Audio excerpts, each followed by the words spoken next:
mengoptimalkan pencegahan COVID-19 terdapat pada hadis riwayat Ahmad yang berbunyi, Anna Aisyah annaha qala sa'altu Rasulullah sallallahu alaihi wasallam anit ta'uni fa akhbarani Rasulullah sallallahu alaihi wasallam annahu kana adaban yab'asullahu ala man yasha faj'alahu rahmatan lil mu'minin falaysa min rajulin yaqa'u ta'un fayamkusu fi baitihi sabirun muhtasiban ya'lam annahu la yusibuhu illa ma kataballahu lahu illa kana lahu mislu ajri syahid, yang artinya dari Siti Aisyah radhiyallahu anhu, ia berkata, ia bertanya kepada Rasulullah sallallahu alaihi wasallam perihal taun. Lalu Rasulullah sallallahu alaihi wasallam memberitahukanku, zaman dahulu taun adalah azab yang dikirimkan Allah kepada siapa saja yang dikehendaki olehnya, tetapi Allah menjadikannya sebagai rahmat bagi orang beriman. Tiada seseorang yang sedang tertimpa taun kemudian menahan diri di rumahnya dengan bersabar serta mengharapkan ridho ilahi, seraya menyadari bahwa taun tidak akan mengenainya selain karena telah menjadi ketentuan Allah untuknya. Niscaya ia akan memperoleh ganjaran seperti pahala orang yang mati syahid. Hadis riwayat Ahmad. Lalu ada tujuan umum dan tujuan khusus dari video COVID-19 ini. Tujuan umumnya yaitu masyarakat dalam ortom dapat mengetahui pencegahan dan penanganan terkait dengan pandemi COVID-19.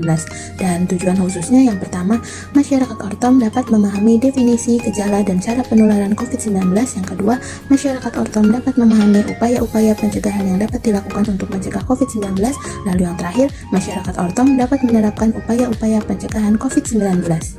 Mind map, ada pengertian COVID, kemudian ada penyebab COVID, gejala COVID, serta pencegahan COVID. Pengertian COVID-19 atau kita sebut coronavirus merupakan keluarga besar virus yang menyebabkan penyakit pada manusia dan hewan. Pada manusia biasanya menyebabkan penyakit infeksi saluran pernapasan, mulai flu biasa hingga penyakit yang serius seperti Middle East Respiratory Syndrome atau MERS, dan sindrom pernafasan akut berat atau Severe Acute Respiratory Syndrome atau SARS. Penyebab COVID-19 ini disebabkan oleh SARS-CoV-2 yang termasuk dalam keluarga besar coronavirus yang sama dengan penyebab SARS pada tahun 2003. Hanya berbeda jenis virusnya saja. Gejalanya mirip dengan SARS, namun angka kematian SARS ini 9,6% lebih tinggi dibandingkan COVID-19, kurang dari 5%. Walaupun jumlah kasus COVID-19 jauh lebih banyak dibandingkan SARS. Nah, COVID-19 juga memiliki penyebaran yang lebih luas dan cepat ke beberapa negara dibandingkan SARS. Cara penularan COVID-19 ini terjadi secara langsung, yaitu dari orang lain yang terinfeksi virus tersebut. COVID-19 ini dapat menyebar terutama dari orang ke orang melalui percikan-percikan dari hidung maupun mulut yang keluar saat orang yang terinfeksi COVID-19 ini batuk, bersin, ataupun berbicara. Percikan-percikan ini relatif berat, perjalanannya tidak jauh dan jatuh ke tanah dengan cepat. Orang ini dapat terinfeksi COVID-19 jika menghirup percikan orang yang terinfeksi virus tersebut. Oleh karena itu, penting bagi kita untuk menjaga jarak minimal 1 meter dari orang lain. Selain itu, cara penularannya bisa terjadi tidak langsung, yaitu melalui percikan-percikan yang menempel di benda dan permukaan lainnya di sekitar orang, seperti meja, gagang pintu, dan pegangan tangan. Orang dapat terinfeksi dengan menyentuh benda atau permukaan tersebut, kemudian menyentuh mata, hidung, atau mulut mereka. Gejala COVID-19. Yang pertama yaitu gejala COVID-19 yang paling umum, yaitu demam, batuk kering, dan kelelahan. Yang kedua, gejala lain yang kurang umum namun dapat terjadi pada beberapa pasien, meliputi hilangnya rasa atau bau, hidung tersumbat, mata merah, sakit tenggorokan, sakit kepala, nyeri otot atau sendi, berbagai jenis ruam kulit, mual atau muntah, diare, menggigil atau pusing. Yang ketiga, gejala penyakit COVID-19 yang parah, yaitu sesak nafas, kehilangan selera makan, kebingungan, nyeri atau tekanan terus-menerus di dada, dan suhu tubuh tinggi di atas 38 derajat Celcius. Dan yang keempat, gejala lain yang kurang umum, yaitu iritabilitas, kesadaran berkurang, kadang disertai kejang, kecemasan, depresi, dan gangguan tidur.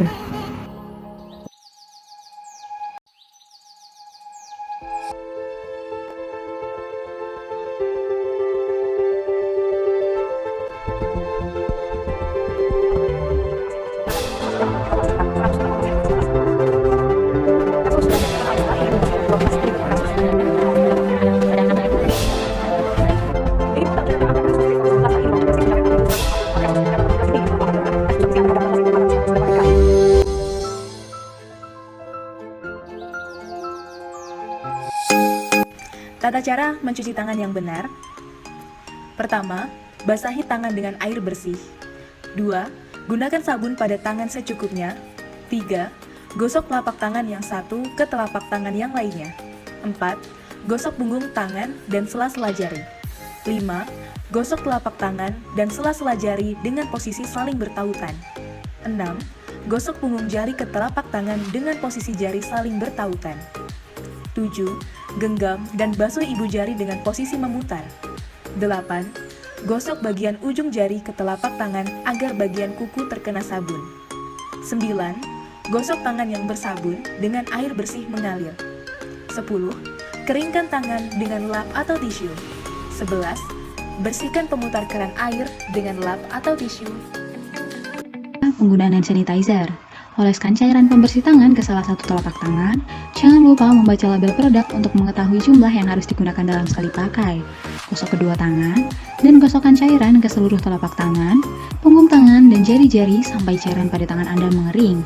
Lakukan tahap ini selama 20 detik. Cara menggunakan masker dengan benar. Pertama, biasakan mencuci tangan terlebih dahulu sebelum menggunakan masker. Yang kedua, pastikan hidung, mulut, dan dagu tertutup seluruhnya. Bagian berwarna berada di depan dan bagian berwarna putih yang menempel di wajah. Yang ketiga, tekan bagian atas masker yang ada kawatnya agar sesuai bentuk hidung. Selanjutnya, bagaimana cara membuka dan membuang masker yang benar? Ikuti langkah-langkah berikut. Yang pertama, gantilah masker jika rusak, kotor, atau basah. Yang kedua, lepas kaitan masker dari telinga atau ikatan masker, pastikan tidak memegang bagian depan masker. Yang ketiga, buanglah masker dengan benar ke dalam tempat sampah.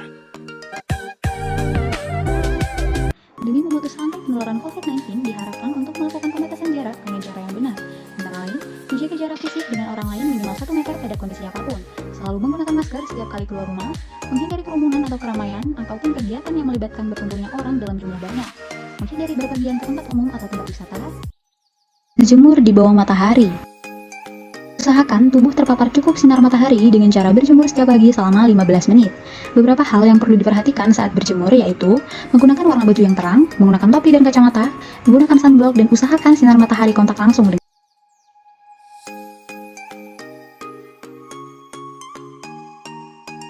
Di masa pandemi seperti sekarang ini, penting sekali untuk selalu menjaga kesehatan dengan selalu rutin berolahraga. Olahraga akan membantu menjaga imunitas tubuh, terlebih saat aktivitas manusia melambat dan harus menahan diri untuk tidak sering keluar rumah. Cara olahraga yang benar dan baik tidak selalu identik dengan aktivitas luar ruangan. Meski lebih dianjurkan demikian, masih banyak olahraga yang bisa kita lakukan di dalam rumah. Misalnya seperti latihan aerobik dan latihan kekuatan otot. Yang pertama dengan pemanasan terlebih dahulu, kemudian yang kedua olahraga di waktu yang tepat, boleh di pagi hari maupun di sore hari, kemudian perhatikan frekuensi olahraga, kemudian yang terakhir perhatikan kondisi tubuh. Inilah contoh olahraga latihan aerobik, yaitu bersepeda. Bersepeda dapat dilakukan selama 3-5 kali per minggu dengan intensitas sedang dengan waktu durasi 30-40 menit. Inilah contoh jogging. Jogging dapat dilakukan selama 30 menit. Kemudian untuk melatih kekuatan otot, kita dapat melakukan gerakan sit up. Inilah gerakan sit up. Inilah contoh gerakan push up yang dapat melatih kekuatan otot tangan. Pada masa pandemi seperti ini, kita harus pandai menjaga daya tahan tubuh kita dengan makan makanan yang bergizi seimbang, seperti isi piringku. Isi piringku ini terdiri dari makanan pokok atau sumber karbohidrat seperti nasi, kemudian protein nabati seperti tempe, tahu, kedelai, dan kacang-kacangan, kemudian protein hewani dari daging ayam, daging sapi, telur, ataupun yang lainnya, kemudian sayuran hijau ataupun sayuran yang lainnya, dan yang terakhir buah-buahan. Nah, kemudian untuk pelengkapnya kita dapat minum susu dan juga minum air putih yang cukup sehingga kita dapat menjaga daya tahan tubuh kita secara maksimal.